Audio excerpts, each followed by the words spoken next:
Hoje eu quero te falar sobre algo que muda completamente a vida de muitas pessoas e que muitos ainda não sabem que existe. Nesse vídeo você vai entender quais doenças podem levar à condição de PCD, ou seja, pessoa com deficiência. O que isso significa na prática, quais direitos surgem a partir desse reconhecimento e como você pode comprovar essa condição perante o Estado e o mercado de trabalho. Isso importa muito mais do que parece. O Brasil tem mais de 18 milhões de pessoas com algum tipo de deficiência reconhecida. E uma parte enorme dessas pessoas não sabe que tem direito a benefícios, cotas, isenções e proteções específicas.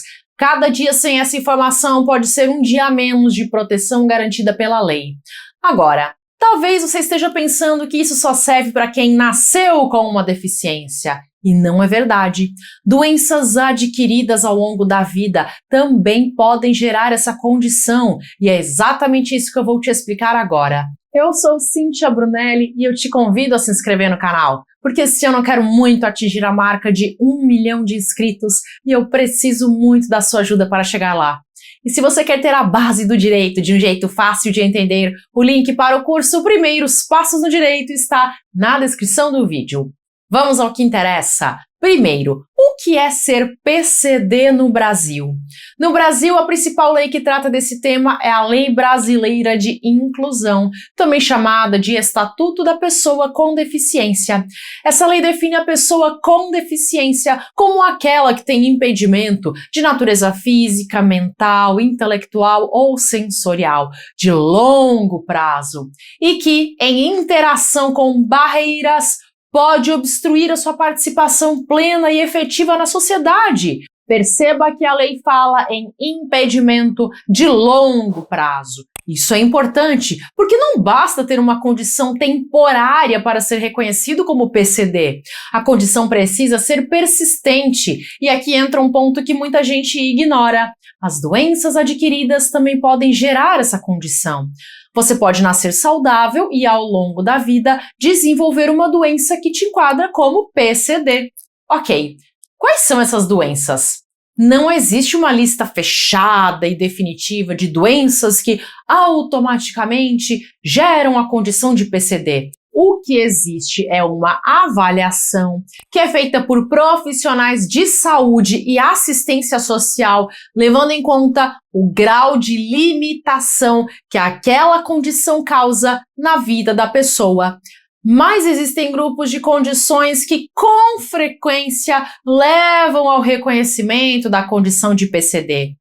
As doenças neurológicas são um exemplo. Condições como esclerose múltipla, Parkinson, AVC com sequelas, epilepsia grave e lesões cerebrais adquiridas podem gerar limitações físicas, cognitivas ou sensoriais que enquadram a pessoa como PCD.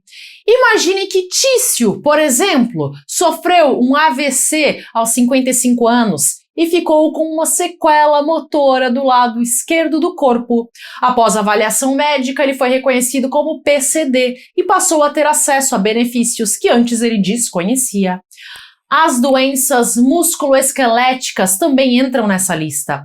Artrite reumatoide severa, espondilite anquilosante, fibromialgia grave e outras condições que afetam a mobilidade e a capacidade de trabalho podem ser reconhecidas. Tudo vai depender do grau de comprometimento funcional. As doenças psiquiátricas merecem atenção especial. Transtornos como esquizofrenia, transtorno bipolar grave, depressão severa e transtorno do espectro autista, dependendo do grau de comprometimento, podem gerar o reconhecimento de deficiência intelectual ou psicossocial. Condições visuais e auditivas adquiridas também estão incluídas. Perda de visão causada por diabetes, glaucoma ou degeneração macular, assim como perda auditiva causada por exposição a ruído intenso ou doenças como meningite, podem gerar o reconhecimento da deficiência sensorial. Vale lembrar que a perda não precisa ser total. perdas parciais significativas também podem ser avaliadas. Doenças crônicas que causam limitação funcional de longo prazo também entram na conta. Insuficiência renal crônica, doenças cardíacas graves, câncer com sequelas, HIV em estágio avançado, entre outras condições, podem ser avaliadas e reconhecidas como geradoras de deficiência, dependendo do caso concreto. E como se comprova essa condição? O reconhecimento como PCD no Brasil se dá, em geral, por meio de avaliação médica e funcional. Para fins previdenciários, como o BPC, que é o benefício de prestação continuada, a avaliação é feita pelo INSS. Para fins trabalhistas, como a cota de PCD nas empresas, o que importa é ter um laudo médico que descreva a deficiência. Para isenção de impostos, como IPI e IOF na compra de veículos, existem requisitos específicos que variam conforme o tipo de deficiência.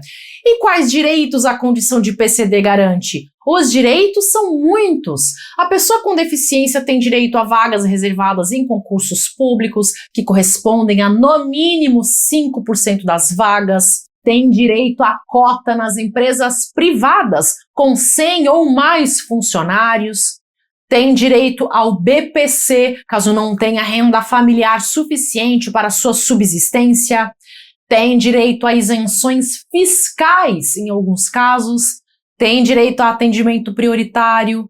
Tem direito à acessibilidade e a adaptações razoáveis no ambiente de trabalho e tem direito à aposentadoria especial em algumas situações. E se uma empresa não reconhecer a sua condição? A empresa não tem o poder de recusar o reconhecimento de uma deficiência devidamente comprovada por laudo médico. Se isso acontecer, a pessoa pode acionar o Ministério do Trabalho, o sindicato da categoria ou buscar uma orientação jurídica. Conhecer esse direito é o primeiro passo para exercê-lo. Em resumo, a condição de PCD não está ligada apenas a quem nasce com deficiência. Doenças adquiridas ao longo da vida podem gerar essa condição e o reconhecimento depende de avaliação do grau de limitação funcional. Saber disso pode mudar muita coisa na vida de alguém. Se você chegou até aqui, deixe o seu comentário com a frase: todo mundo deveria conhecer o direito. Todo mundo deveria conhecer o direito. Parabéns por ter chegado até aqui.